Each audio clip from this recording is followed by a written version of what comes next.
Remember this? This was the Blackwater aquarium I built using only Temu's recommendations. Some of it was surprisingly decent and some of it was absolute junk. But today I'm going to show you the aquarium that I set up for my better fish, one that still uses affordable products, but it actually works the way it's supposed to. Earlier this year, I challenged myself to see if you could actually buy and build an aquarium using only products from Temu. And after a few weeks and more than a few surprises, I managed to put together this cool little tank. Safe for maybe a few cherry shrimp, but honestly, not much else. One thing I quickly realized was the size of the aquariums they had just weren't fit for purpose. Mostly it was probably down to shipping costs and to reduce the chance of damages in transit. That meant I was limited on what I could actually stock in the tank, and realistically, it didn't feel fair to put fish in something that small. I also noticed that a lot of the equipment they had just wasn't fit for purpose. The heater, for example, barely worked, and it wasn't even powerful enough for the little tank that I had set up. But it all wasn't bad. Some things really did surprise me, like the driftwood they had, for example, was absolutely amazing, and the catappa leaves were massive that I got. So while a lot of the gear was actually cheap and unreliable, it proved that not everything on Temu was a waste of money. And after a few months, I decided to set up another budget tank, but using products I had experience with this time, and that actually worked, and won't break the bank. So here is what I made. Alright, so this is the tank that I've set up. This is a tank by a company called Amtra. It's 25 by 25 by 25, so I think it's about 15 litres, something like that. It currently, so the tank, sorry, was £30, and I got that from Amazon. I think it was about 33 actually. This is a Night Crew Classic LED light. I got this about 5 years ago from Amazon. I think they have discontinued this model now, but they've done like a more streamlined one, and this was about £22, I think it was. In the back there you can see I've got a little hang-on filter there. That's by a company called Hydom, and that was £10.95, I believe. And I've also got a Hydom heater at the back there, a little 25-watt heater that's running this aquarium, and yeah, it's lovely and warm, so it does the job perfectly. And that's all I've got set up in terms of equipment.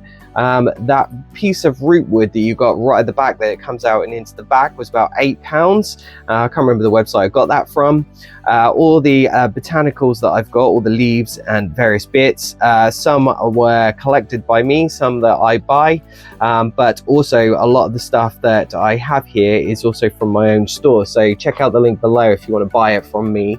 But it's really good stuff. If you want to go and collect this in the woods, then I have a video all about that, because you can collect this stuff yourself, but you just got to be mindful about where you're collecting it to be safe, and how to safely prep it for your fish tanks as well.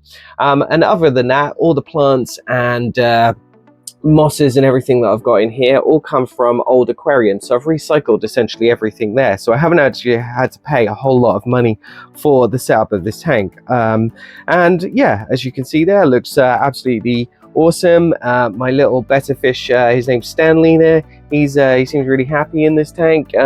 He loves swimming around, and he's got lots of space to sort of hide and sort of make himself a little home there. So yeah, he really enjoys it, and this is just sort of proof really that you can create something pretty cool that's on a budget. As you can see, this is the type of aquarium you can make, and ultimately would be great if Temu and many other companies could sell and show. Ironically, many, including Temu, are halfway there, because the leaves and wood especially do a really great job, and ironically, maybe it is just a balance of both here. All you need to do to make a Blackwater tank like my better one work is a decent sized aquarium, some reliable equipment, plenty of leaves and pods, and ultimately some patience. And also, a good top tip is making sure you do your research before adding any fish to your aquarium, especially if you're using botanicals, as they will affect the water chemistry. But good for you, I have plenty of videos on how to do this on my channel, so make sure you go take a look. Also, just to prove that the products that I got weren't a fluke from Temu, I did actually order another bunch of products to see if I had any more success, and ironically, I think it actually got worse for me. I stupidly thought I could create a little planted fish tank from a glass one that I actually found, but when it arrived, the tank was tiny, and ultimately, it was just a disaster of an experience. It also makes you realize just because stuff is cheap shouldn't mean that you waste all your money trying to make something with it, when there is plenty of budget-friendly items here in the UK and other places today. So yeah, look, it's safe to say Temu gave me some pretty cool products, and it proves that actually not all of it is bad, and some was actually excellent value for money. However, in my mind, this is what a proper Blackwater beginner setup should look like. And if you want to build your own setup the right way, definitely check out my beginners playlist, which is right here. And also, what would you rather have in your living room? A Temu product or a Blackwater setup like mine? Let me know in the comments below.